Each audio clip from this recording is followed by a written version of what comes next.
पतरस और एक समौन जादूगर, इनके बीच की जो वार्तालाप है उसको हम लोग देखेंगे। जब आप इसके 8-9वें पद से आप पढ़ेंगे तो लिखा है, समौन जो जादूगर है ये सामरिया का रहने वाला है और जादू टोना की शक्तियों को दिखा दिखा कर लोगों को भ्रम में डाल रहा है, कंफ्यूज कर रहा है।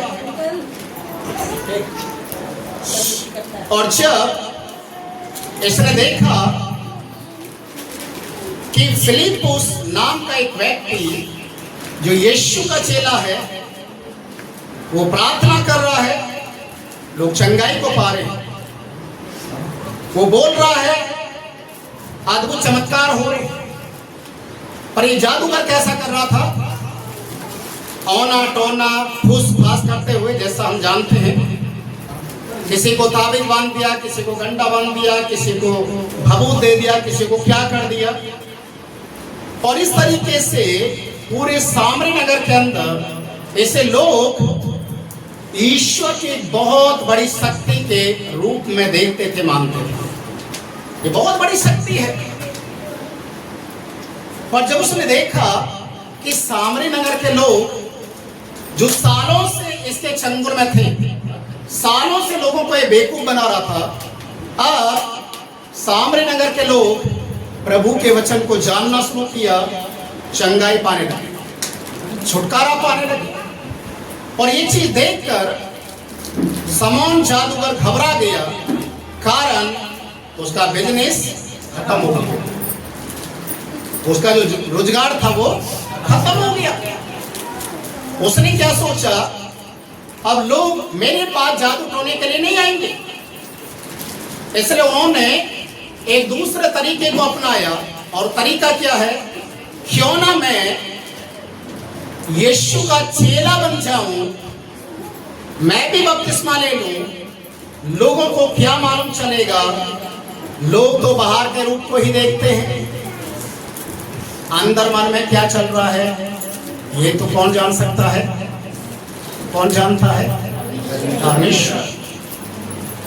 अंदर में क्या चल रहा है उसको तो केवल परमेश्वर जान सकता है ना। हम लोग ज्यादातर क्या चीज को देखते हैं?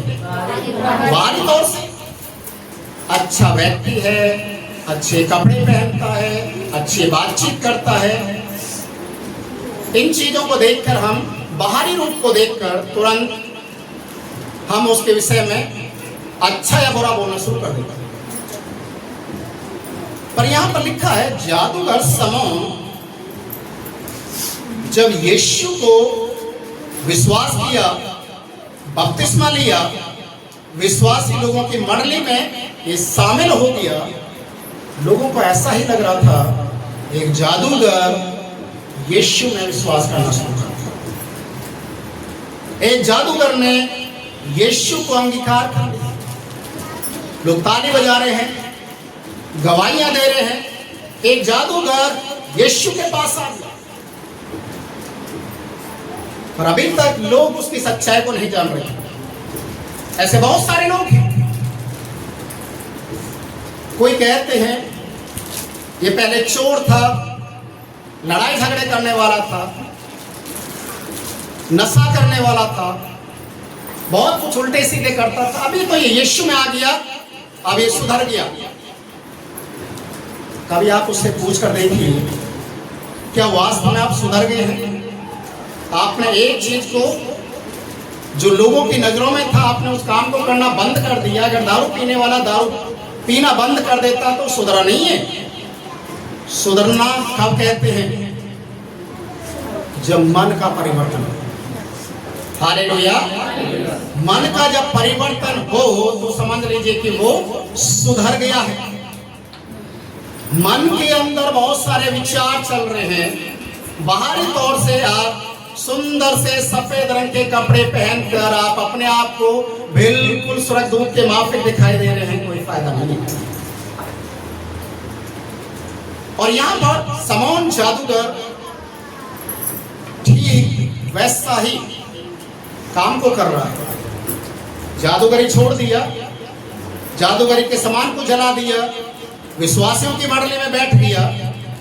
अब वो इंतजार कर रहा है कि जैसे फिलिप्पुस प्रार्थना करता है, मैं भी प्रार्थना करूंगा, मैं भी वो कार्य करूं जो फिलिप्पुस कर रहा है।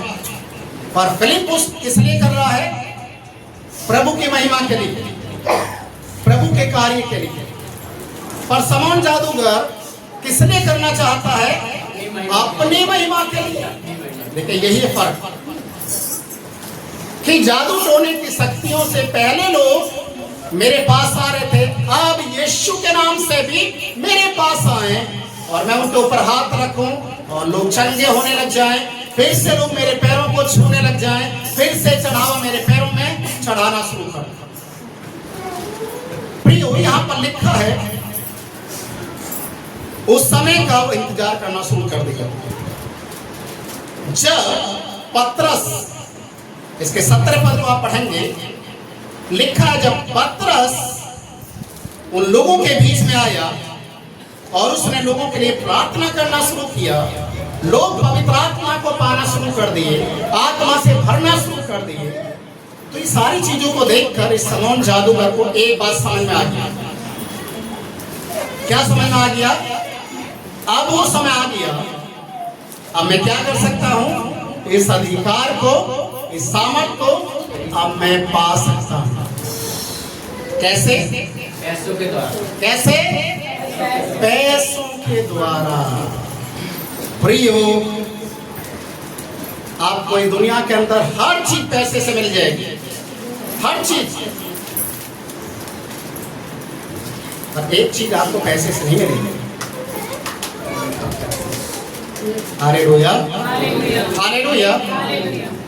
एक चीज पैसे से नहीं मिलती, वो क्या है? परमेश्वर का दान। परमेश्वर का दान, पवित्र आत्मा को पैसे से नहीं मिलती। परमेश्वर जब आपके मन को देखेगा, जब आपका मन परमेश्वर के सामने सीधा हो जाएगा, प्रभु आपको अपनी आत्मा से